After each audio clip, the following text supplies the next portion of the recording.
ನಮಸ್ಕಾರ ಗುರು. 75 day trading ಚಾಲೆಂಜ್ನ ಇವತ್ತು day 3. ಟ್ರೇಡ್ನಲ್ಲಿ ಎಸೆಲೇಟ್ ಆದರೆ ರೀ ಎಂಟ್ರಿ ಯಾವಾಗ ಮಾಡಬೇಕಂತ ಕಲಿಬೇಕಂದ್ರೆ ಈ ವಿಡಿಯೋ ಕೊನೆವರೆಗೂ ನೋಡಿ.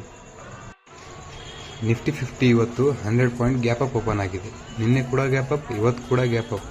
ಇದರ ಅರ್ಥ ಮಾರ್ಕೆಟ್ ಪಾಸಿಟಿವ್ ಮೂಡ್ನಲ್ಲಿದೆ ಅಂತ. ನಾನು ರೆಡಿಯಾಗಿ ಸಿಸ್ಟಮ್ ಮುಂದೆ ಕೂತು ಸೆಟಪ್ಗೋಸ್ಕರ ಕಾಯ್ತಾ ಇದ್ದೆ. ಯಾವಾಗ ಮಾರ್ಕೆಟ್ ಮೇಜರ್ ರೆಸಿಸ್ಟೆನ್ಸ್ ಲೆವೆಲ್ ಹತ್ರ ಹೋಯಿತು ಅಲ್ಲಿ ಸೈಲೆಂಟಾಗಿ ಬಿಹೇವ್ ಮಾಡ್ತಾ ಇತ್ತು. ಅಂದರೆ ರೆಸಿಸ್ಟೆನ್ಸ್ ಹತ್ರ ಇದ್ದಾಗ ಮಾರ್ಕೆಟ್ ಟ್ರೇಡ್ ಆಗುತ್ತೋ ಆವಾಗ ಅಲ್ಲಿ ಸೆಲ್ಲರ್ಸ್ ಆ್ಯಕ್ಟಿವ್ ಆಗ್ತಾರೆ. ಸೊ ಸೆಲ್ಲರ್ಸ್ ಸ್ಟ್ರಾಂಗ್ ಇದ್ದರೆ ಮಾರ್ಕೆಟ್ ರೆಸಿಸ್ಟೆನ್ಸ್ನಿಂದ ಡೌನ್ಫಾಲ್ ಆಗುತ್ತೆ. ಒಂದು ವೇಳೆ ಬಯರ್ ಸ್ಟ್ರಾಂಗ್ ಇದ್ದರೆ ಒಂದು ಬ್ರೇಕ್ಔಟ್ ಆಗುತ್ತೆ. ಬ್ರೇಕ್ಔಟ್ ಆಗಿ ಮೇಲಕ್ಕೆ ಹೋಗುತ್ತೆ. ಅದೇ ನಾವು ಫೈಂಡ್ ಮಾಡಬೇಕು. ಸೊ ಇಲ್ಲಿ ಬ್ರೇಕ್ಔಟ್ ಆಗೋ ಪ್ರೊಬ್ಯಾಬಿಲಿಟಿ ಜಾಸ್ತಿ ಇದೆ ಅಂತ ನಾನು ಕಾಲ್ ಆಪ್ಷನ್ನಲ್ಲಿ ಟ್ರೇಡ್ ತೊಗೊಂಡೆ. ಬಟ್ ನೆಕ್ಸ್ಟ್ ಕ್ಯಾಂಡಲ್ನಲ್ಲೇ ಸ್ಪೈಕ್ನಲ್ಲಿ ನನ್ನ ಎಸೆಲೇಟ್ ಆಯಿತು. ಕಾರಣ ಏನಂದರೆ ಸ್ಪೈಕ್ ಟೈಟಾಗಿ ಎಸೆಲಿಡೋ ಕಾರಣ ಮಾರ್ಕೆಟ್ ನಮಗೆ ಹೊರಗಾಕೋ ಪ್ಲ್ಯಾನ್ ಮಾಡುತ್ತೆ. ನೀವು ನೋಡ್ಬೋದು, ನಾನು ಬೈ ಮಾಡಿದ್ದು ಅರೌಂಡ್ 320, ಎಕ್ಸಿಟ್ ಆಗಿದ್ದು 310 ರುಪೀಸ್. 10 ಪಾಯಿಂಟ್ ಎಸೆಲ್ ಇತ್ತು, ಅದು ಹಿಟ್ ಆಗೋಗಿದೆ.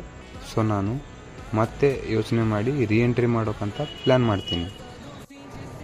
ಎಸೆಲ್ ಹಿಟ್ ಆದಮೇಲೆ ಒಂದು 5ರಿಂದ 10 ನಿಮಿಷದಲ್ಲಿ ಒಂದು ಗ್ರೀನ್ ಕ್ಯಾಂಡಲ್ ಫಾರ್ಮ್ ಆಗುತ್ತೆ. ಮತ್ತು ಅದರ ಹೈ ಬ್ರೇಕ್ ಆದಮೇಲೆ ನಾನೊಂದು ಲಿಮಿಟ್ ಆರ್ಡರ್ ಎಕ್ಸಿಕ್ಯೂಟ್ ಮಾಡ್ತೀನಿ around 325 ರುಪೀಸ್ಗೆ.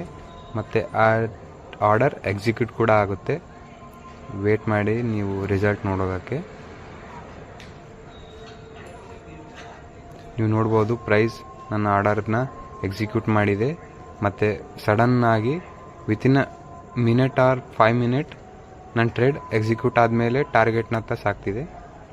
Big bar candle not price ಹೇಗೆ ನಾನು ಟಾರ್ಗೆಟ್ ಕಡೆ ಮೂವ್ ಆಗ್ತಿದೆಯೋ ಅದ್ರ ಜೊತೆಗೇನೆ ನಾನು ನನ್ನ ಎಸೆಲ್ ಕೂಡ ಟ್ರೇಲ್ ಮಾಡ್ತಾ ಹೋಗ್ತಿದ್ದೀನಿ. ನೀವು ನೋಡ್ಬೋದು ನನ್ನ PNL ಅರೌಂಡ್ 1600, 2000, 2400 ವರೆಗೂ ರೀಚ್ ಆಗಿದೆ. ಮತ್ತು ನಾನು ಟ್ರೇಲ್ ಮಾಡ್ತಾ ಸಾಕ್ತಾ ಇದ್ದೀನಿ. ಇದು 1 ಮಿನಿಟ್ ಕ್ಯಾಂಡಲ್ ಚಾರ್ಟ್.